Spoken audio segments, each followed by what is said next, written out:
Hello दोस्तों, कैसे हैं आप सभी लोग। मैं आपका अपना भाई महेश। और लास्ट लेक्चर में जो है हमने चैप्टर नंबर 14 में भी कंप्लीट कर लिया था। उसके कुछ शायद से एक आध दो सेक्शंस बच गए थे जिसमें ज़्यादा टाइम लगने वाला नहीं है, जिनको मैं अभी 5 मिनट में कंप्लीट कर दूंगा।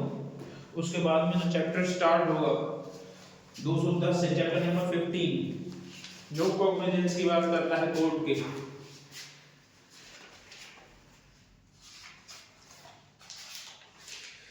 लास्ट लेक्चर में हमने 206 तक कर लिया था।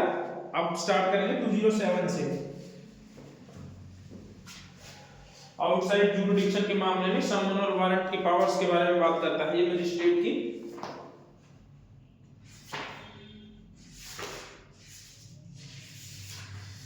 पावर टू इश्यू समन और warrant of offence committed beyond local jurisdiction.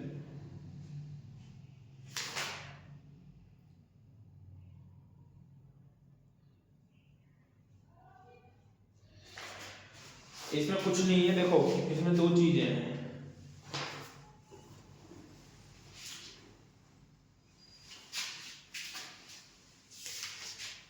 Judicial magistrate first class section 207।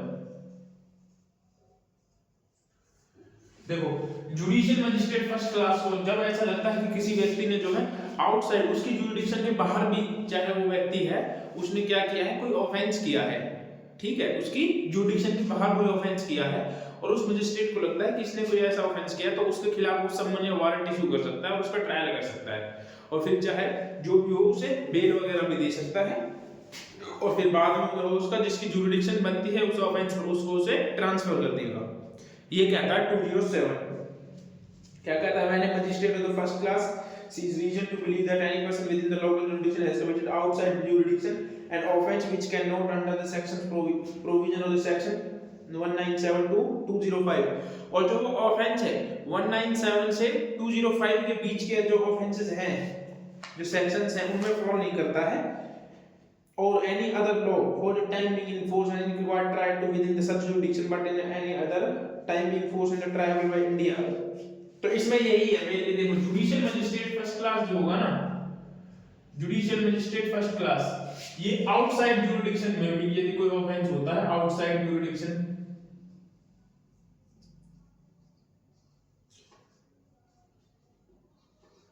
तो जो होगा आउटसाइड जुरिडिक्शन में यदि कोई ऑफेंस हुआ और उसको लगता है कि किसी व्यक्ति ने जो है किसी पर्सन ने ऑफेंस किया है ये, ठीक है, तो वो उसको क्या कर देगा, समन इशू कर देगा।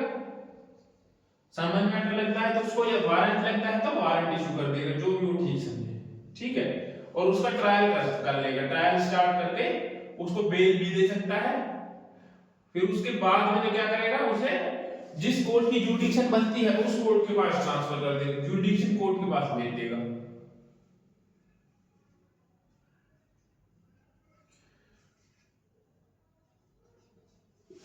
जुरिडिक्शन कोर्ट के पास।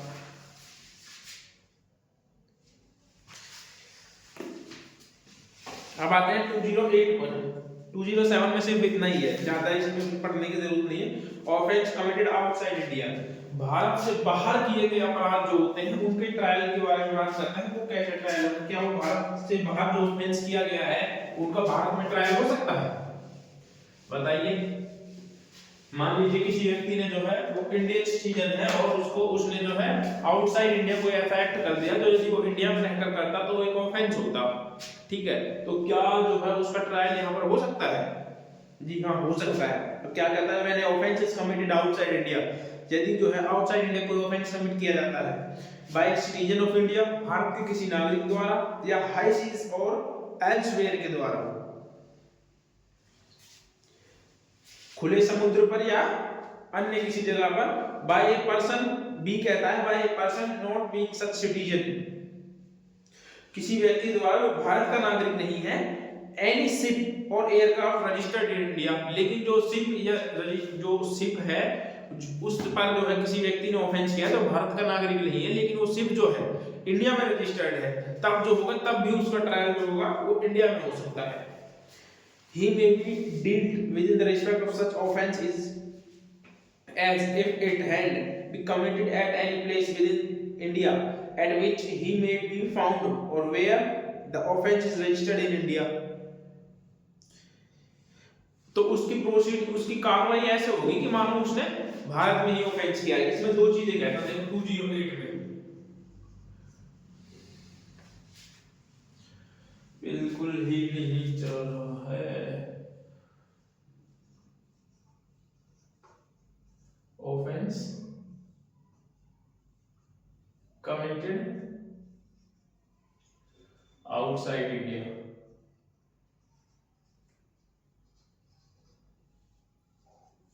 ठीक है। इसमें दो चीज है, पहला इंडियन सिटीजन,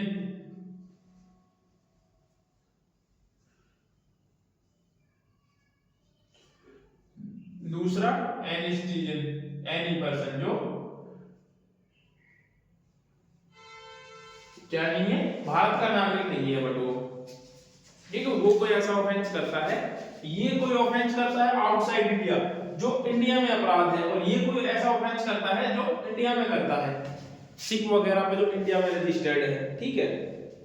लेकिन इसके बाद क्या था, इसका ट्रायल तो इंडिया में हो सकता है, लेकिन इसके लिए सेंट्रल गवर्नमेंट की परमिशन जो है रिक्वायर्ड होगी, सेंट्रल गवर्नमेंट की परमिशन चाहिए इसके लिए, तभी आप जो है इसका ट्रायल कर सकते हैं।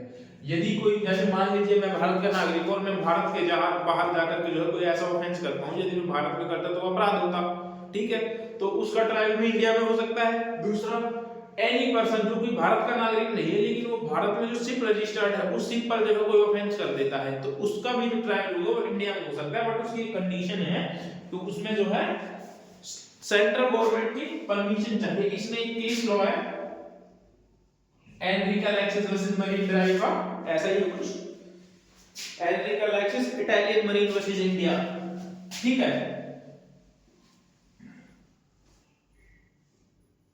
एनरिका लैक्सिस इटालियन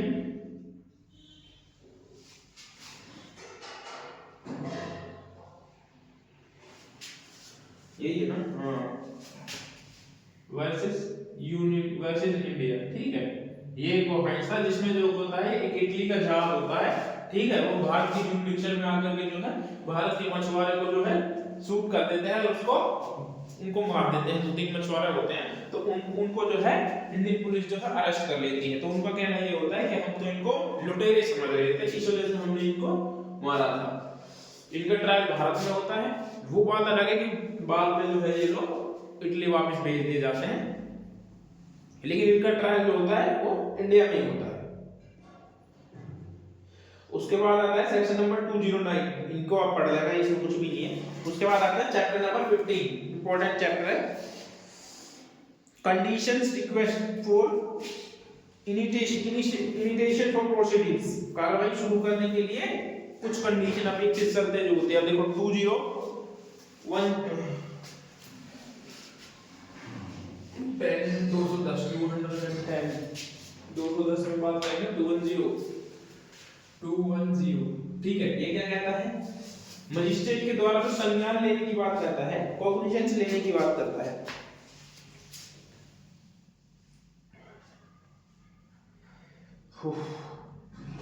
इसमें दो, judicial magistrate first class and any magistrate of the second class specially empowered behalf of subsection 2 में भी cognizance of offence.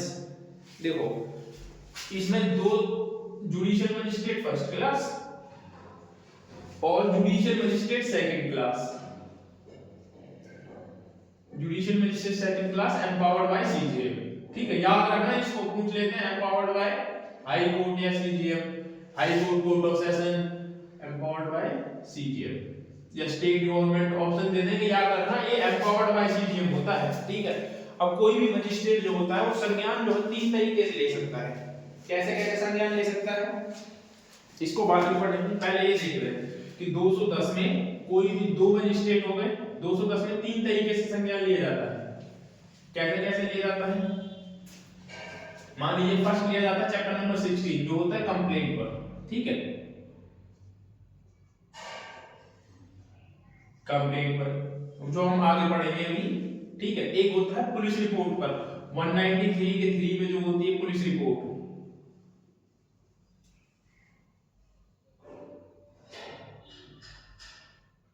Police report, और एक होता है सू मोटो। सुओमोटो का पावर जो होती है ना, वो मजिस्ट्रेट के पास होती जरूर है, लेकिन इसको जो है कोई यूज नहीं करता जल्दी से। लोअर कोर्ट की बात कर रहा हूँ, हाई कोर्ट वगैरह में इसको यूज करते रहते हैं, हाई कोर्ट, सुप्रीम कोर्ट, लेकिन जो है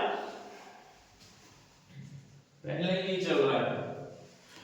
तो तीन तरीके से कोई मजिस्ट्रेट जो है संज्ञान लेता है। फर्स्ट ऑफ ऑल, एक किसी कंप्लेंट के थ्रू जो है वो संज्ञान लेता है, या फिर जो है पुलिस रिपोर्ट के थ्रू, जो 193 में जैसे किसी ऑफेंस के होने की सूचना मिलती है, 175 में उसके बाद इन्वेस्टिगेशन करके जो पुलिस रिपोर्ट 193 के 3 में सबमिट होती है, उस पर संज्ञान लेता है, या फिर सुओ मोटो किसी ऑफेंस के होने का संज्ञान ले सकता है। अब इसको पढ़ते हैं एक बार क्या कहता है, बस इसमें यही है, ज्यादा नहीं है। संज्ञान की बात करता है कि वो जो है उसका कॉग्निजेंस ले सकता है। Subject to the provision of this chapter, any magistrate of the first class and any magistrate of the second class, specially empowered on behalf under subsection 2, may take cognizance of any offence. इसमें क्या कहता है कि judicial magistrate first class और second class empowered bye subsection 2 की बात करता है। 2 में देखते हैं कौन है, सीजीएम की बात करता है। तो सीजीएम जो एम्पावर्ड बाय सीजीएम है, वो जो होगा ऑफेंस का कॉग्निजेंस ले सकता है। अब इसके बाद एक पॉइंट है, वो क्या कहता है, किन किन पर ले सकता है उनकी बात करता है। Upon receiving A complaint of fact, कि जो है चैप्टर नंबर 16 में जो है कंप्लेंट रिसीव होती है उस पर, ठीक है। अब इसमें ये जो रिटर्न में भी हो सकती है और ऑनलाइन भी हो सकती है। उसके बाद बी कहता है, a police report submit in any mode including electronic means, जो इलेक्ट्रॉनिक मींस के थ्रू भी सबमिट की जा सकती है। बी बात करता है इलेक्ट्रॉनिक पुलिस रिपोर्ट की। उसके बाद कहता है, upon information received from any person other than A police suo motu other than A police report, ठीक है।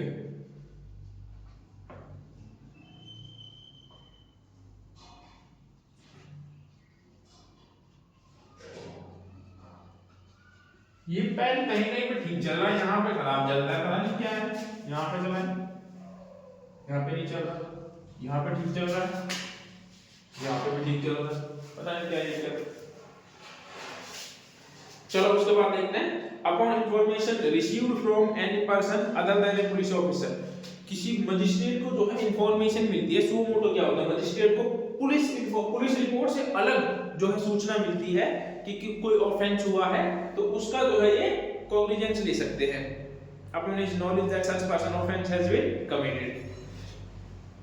उसके बाद सेकंड कहता था, सीजीएम में एम्पावर्ड टू द मजिस्ट्रेट, ये सेकंड क्लास के एम्पावर्ड करने की बात करता है, बस इसको याद रखना कि कौन एम्पावर्ड करता है, तो इसको सीजीएम एम्पावर्ड करता है। तो 210 में जो है इतना ही था, 210 में इससे ज्यादा है भी नहीं।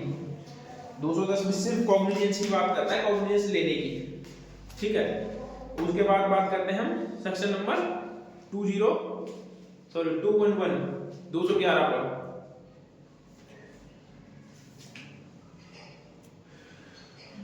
उससे पहले मैं आपको कुछ और टेबल बता दूं।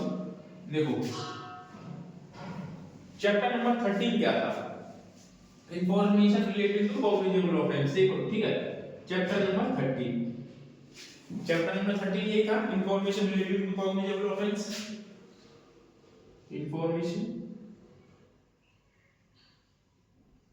Related to cognizable offence.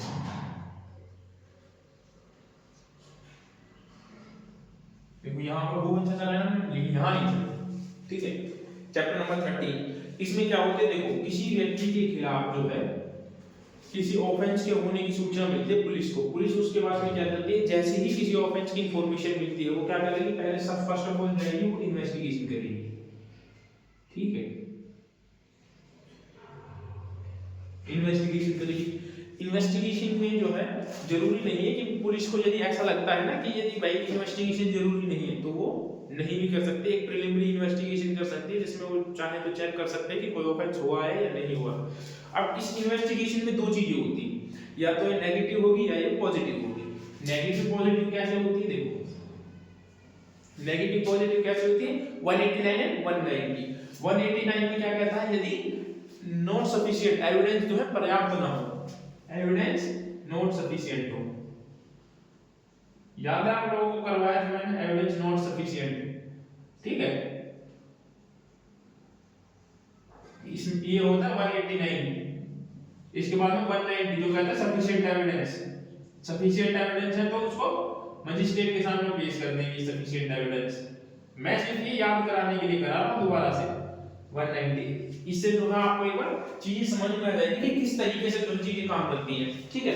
उसके बाद में इन्वेस्टिगेशन रिपोर्ट होती है। अच्छा, उसके बाद में हमने ये पढ़ा था इंक्वेस्ट रिपोर्ट 194 में, इंक्वेस्ट रिपोर्ट भी हो सकती है। अब जरूरी नहीं है कि इन्वेस्टिगेशन तो करेंगे, उसमें जो है इंक्वेस्ट रिपोर्ट भी हो सकती है। यदि उन 6 तरीकों में से कोई किसी तरीके से ऑफेंस जो है अदर देन नेचुरल डेथ हुई है तो एक इंक्वेस्ट रिपोर्ट भी वो तैयार करेंगे, जिसको हिंदी में पंचनामा भी बोलते हैं, ठीक है। उसके बाद में क्या आता है, उसके बाद में आता है रिपोर्ट तैयार हो गई, ठीक है, इंक्वेस्ट रिपोर्ट बना लिया, इन्वेस्टिगेशन पूरी कंप्लीट रिपोर्ट बना ली, 193 में जो है वो मजिस्ट्रेट को सबमिट कर दी, 193 के 3 में मजिस्ट्रेट को सबमिट कर दी। उसके बाद क्या होता है, उसके बाद देखा जाता है कि ट्रायल कोर्ट की जुरिडिक्शन, ट्रायल कोर्ट की जुरिडिक्शन के बारे में मैं चैप्टर नंबर 14 पढ़ा था, ठीक है, चैप्टर नंबर 14। अब यहां से स्टार्ट होता है चैप्टर नंबर 14 जुरिडिक्शन। अब जुरिडिक्शन कैसे डिसाइड होती है उसके बारे में हमने खूब अच्छे से बताया था 197 से 205 तक, सॉरी 197 से 203 तक किया, वैसे तो 203 तक जितने भी 197 को छोड़ दें, उसके बाद में एक्सेप्शन स्टार्ट होते हैं। 197 के एक्सेप्शन होते हैं 198 से 203 तक, ठीक है। ये इसके एक्सेप्शंस होते हैं जिसमें हमने बताया था कि किन किन प्रकार के ऑफेंसेस का कहां-कहां पे ट्रायल होगा। तो ये बात करता है जुरिडिक्शन। उसके बाद बात करते हैं चैप्टर नंबर 15 कॉग्निजेंस की, चैप्टर नंबर 15 कॉग्निजेंस की बात करता है, कॉग्निजेंस की बात करता है, कॉग्निजेंस बाय मजिस्ट्रेट। उसके बाद आती है चैप्टर नंबर 16, चैप्टर नंबर 16 को हालांकि हम इसके साथ भी लिख सकते हैं चैप्टर नंबर 13 के साथ, क्यों, क्योंकि वो कंप्लेंट के बारे में बात करता है। चैप्टर नंबर 16 ये हो गई पुलिस रिपोर्ट, ये बात करता है कंप्लेंट की। जब मजिस्ट्रेट के पास कंप्लेंट आती है तो मजिस्ट्रेट को क्या ड्यूटी, मजिस्ट्रेट सबसे पहले क्या करता है, तो जब भी मजिस्ट्रेट के पास जो है कंप्लेंट आती है तो पहले तो वो उसका एग्जामिनेशन करेगा कंप्लेनेंट का, और यदि उसके साथ विटनेस वगैरह भी आते हैं तो उनका भी एग्जामिनेशन कर सकता है, और रिटर्न में और जो होगा उसके वगैरह के साइन वगैरह करवा लेगा उन सब के, ठीक है। और यदि जो है कंप्लेंट किसी गलत मजिस्ट्रेट के पास जाती है, ओरल में जाती है, तो उसको ओरली बोल सकता है कि आप जो है दूसरी कोर्ट के पास जाइए। यदि रिटर्न में आती है तो वो रिटर्न में जो है उसको दूसरी कोर्ट के पास भेज देगा, और यदि वो कंप्लेनेंट पूछता है कि मुझे प्रॉपर बताया जाए कि किस कोर्ट के पास जाना है, तो मजिस्ट्रेट जो होगा उस कोर्ट को बताएगा कि उसको इस कोर्ट के पास जाना है, ठीक है। तो ये होता है कंप्लेनेंट। कंप्लेंट जो होती है वो चैप्टर नंबर 16 में जो अभी तक हमने नहीं किया, अभी तक हमने पुलिस रिपोर्ट, सुओ मोटो जो होता है वो मजिस्ट्रेट जो है खुद ही इसमें ऑफेंस का कॉग्निजेंस लेता है। तो अभी जो हम आगे पढ़ेंगे वो चैप्टर नंबर 16 ही पढ़ेंगे, 15 का आज कंप्लीट हो जाएगा। 15 इतना कुछ लेंथी है नहीं 15 में।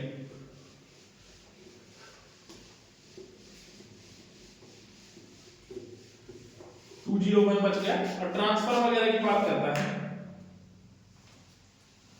देखिए यदि मजिस्ट्रेट ने जो है 201 कहता है कि मजिस्ट्रेट ने जो है सुओ मोटो किसी ऑफेंस का कॉग्निजेंस लिया, ठीक है, transfer on application of accused, transfer and application of accused की क्या कहता है, when magistrate take cognizance of an offence under clause C of the subsection 1 and of section 210 the accused shall before any evidence is taken be informed that he is entitled to be have the case inquired into a trial by another magistrate। इसमें क्या कहता है, देखो यदि किसी magistrate ने जो है सेक्शन 210 के सी में मतलब अर्थात सुओ मोटो जो है कोई ऑफेंस का जो कॉग्निजेंस लेता है, तो वो अक्यूज जो होगा ना, बिफोर द एविडेंस लिए जाने से पहले जो होगा वो एक एप्लीकेशन लगा सकता है कि उसका जो ट्रायल है वो किसी दूसरे मजिस्ट्रेट के द्वारा किया जाए। And the accused of any of the accused, if there be more than one object of the further proceeding before the magistrate taking cognizance, he shall be transferred to such other magistrate as may specified the CGM in the behalf। तो CGM जो होगा उसको किसी और को भी transfer कर सकता है।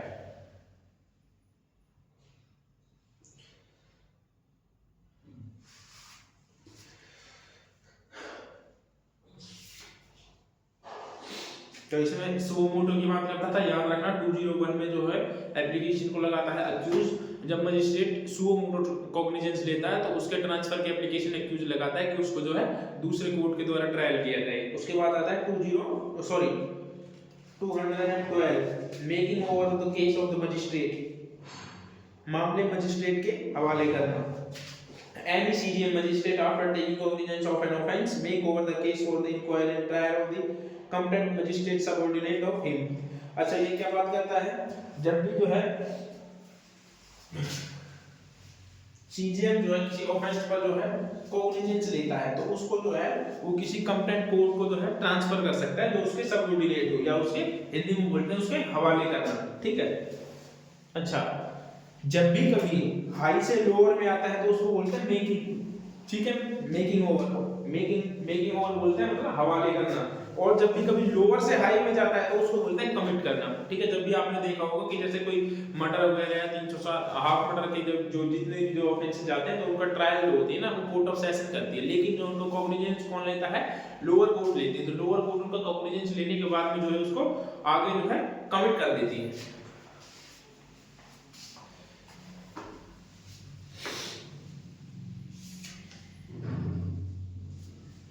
उसके बाद दूसरा कहता है कि magistrate of the first class empowered on behalf of CJM may after taking cognizance of an offence make over the case for inquiry of trial of the such competent magistrate of the CJM may by general और special order their magistrate hold inquiry and trial. यदि कोई और magistrate cognizance लेता है तो वो भी किसी और को ट्रांसफर कर सकता है यदि मजिस्ट्रेट के द्वारा एम्पावर्ड है। तो उसके बाद 213 बात करता है cognizance of offence by court of session, अपराधों का जो है कोर्ट ऑफ सेशन के द्वारा जो है कॉग्निजेंस लिया जाना।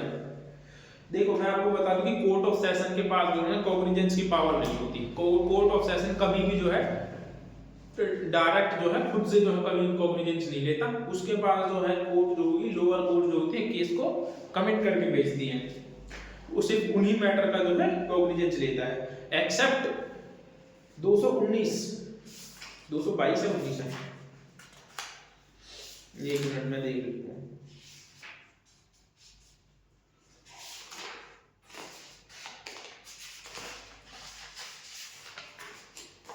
222 में मजिस्ट्रेट जो होगा, सॉरी कोर्ट ऑफ सेशन जो होगी सिर्फ 222 के ही जो है कॉग्निजेंस ले सकती है। उसके अलावा जो है वो किसी भी ऑफेंस पर कॉग्निजेंस नहीं ले सकती कोर्ट ऑफ सेशन डायरेक्ट।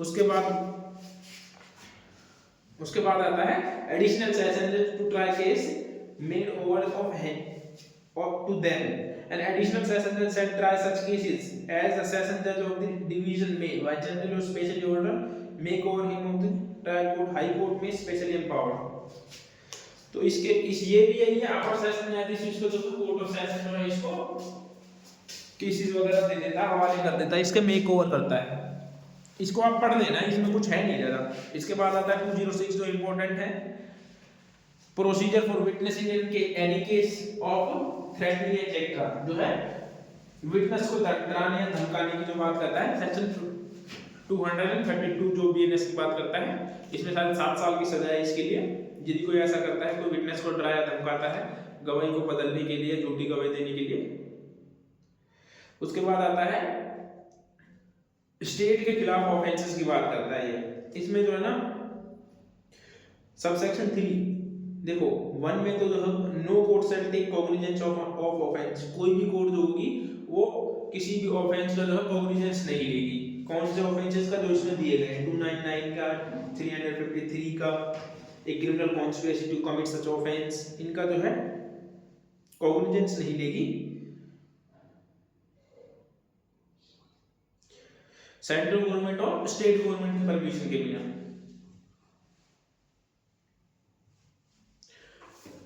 ये बात करता है ऑफेंस अगेंस्ट स्टेट और सेंट्रल गवर्नमेंट के बारे में बात करता है। यदि किसी आपको जो है सेंट्रल गवर्नमेंट या स्टेट गवर्नमेंट के खिलाफ केस करना है तो उसके लिए पहले आपको जो है उनसे परमिशन लेनी पड़ेगी, उसके बाद ही जो है कोर्ट उसका कॉग्निजेंस ले सकती है। No court shall take cognizance of.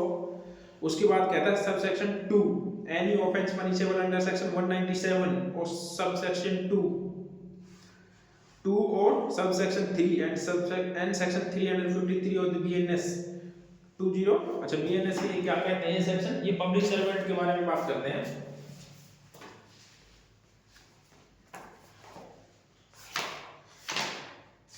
Servant के ऑफेंसेस की बात करते हैं।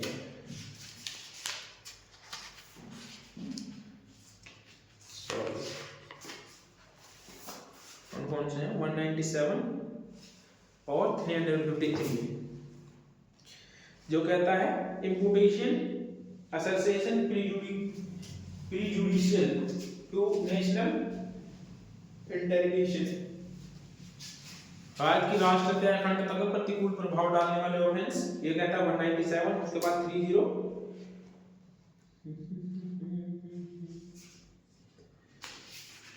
क्या है भाई यार, याद ही नहीं रहते।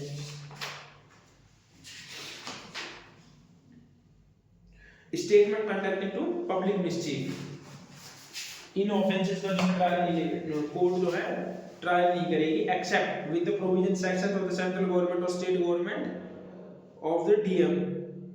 डीएम सेंट्रल गवर्नमेंट या स्टेट गवर्नमेंट की पूर्व मंजूरी के बिना जो है इसमें संज्ञान नहीं लिया जाएगा।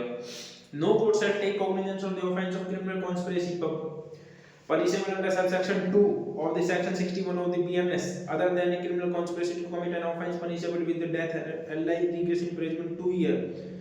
State government and DM has consented in writing of the litigation of the proceeding. यदि देखिए इसमें क्या कहता है, यदि जो है सेक्शन 61 के सब क्लोज 2 के अधीन जो कोई ऑफेंस किया जाता है या कॉन्स्पिरेसी की जाती है जिसकी पनिशमेंट जो होगी डेथ, एलआई और 2 वर्ष से ज्यादा है या कठिन कारावास रिग्रेस इंप्रिजनमेंट है, तो उसके लिए तब तक संज्ञान नहीं लेगी कोर्ट जब तक कि उसके लिए डीएम की जो है रिटर्न में अनुमति ना हो। परंतु जहां पर जो है सेक्शन 215 के उपबंध लागू है ना, वहां पर ऐसी कोई सहमति जरूरी नहीं होगी। ठीक है, 215 की 215 जो भी पीछे गया है प्रोसिक्यूशन को कंटेम्प्ट ऑफ लॉफुल अथॉरिटी वाला, इसकी बात करता है। उसके बाद बात करता है सेंट्रल गवर्नमेंट और स्टेट गवर्नमेंट सबसेक्शन 1 और 2 के अधीन मंजूरी देने वाले और जिला मजिस्ट्रेट डीएम जो होगा मंजूरी देने से पहले राज्य सरकार या जिला मजिस्ट्रेट उपधारा 3 की सहमति देने से पहले पुलिस अधिकारी जो निरीक्षक की पंक्ति से नीचे का नहीं है प्रारंभिक इन्वेस्टिगेशन दिए जाने का आदेश दे सकता है और पुलिस शक्तियां होंगी 174 और 173 में। इसको कुछ भी नहीं है, इसमें पढ़ लेना। उसके बाद बात करता है सेक्शन नंबर 208, इसमें कुछ जो है ना ऑफेंसेस की याद रखना, बस इसी से ऑफेंसेस में जो है कोर्ट संज्ञान नहीं ले सकती, बाकी कुछ नहीं है इसमें। ठीक है, 197 टू 353 जो क्रिमिनल कॉन्स्पिरेसी अगेंस्ट स्टेट की है तो उसमें जो है पहले परमिशन लेनी पड़ती है। उसके बाद बात करता है प्रोसिक्यूशन ऑफ जजेस and public servant, public servant और जज के खिलाफ जो है इसमें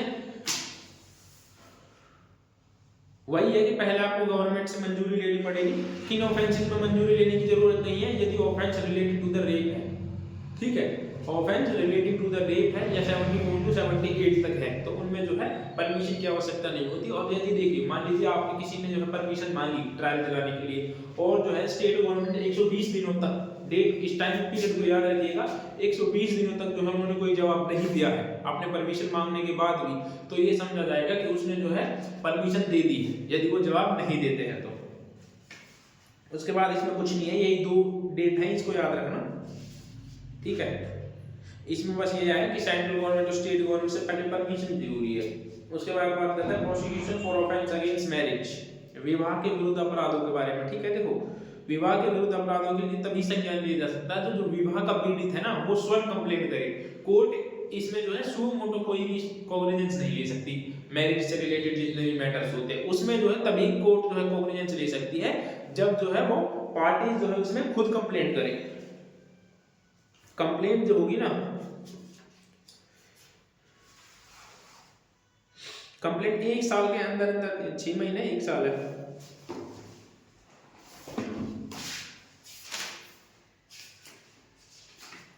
याद रखिएगा 120 दिन के टाइम पीरियड जो 218 में, तो 1 ईयर के भीतर जो होगा उसको कंप्लेंट करनी पड़ेगी।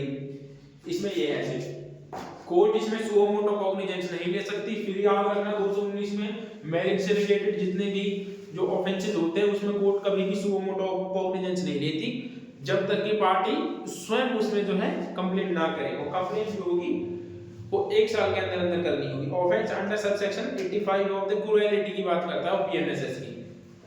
क्रूएलिटी क्या है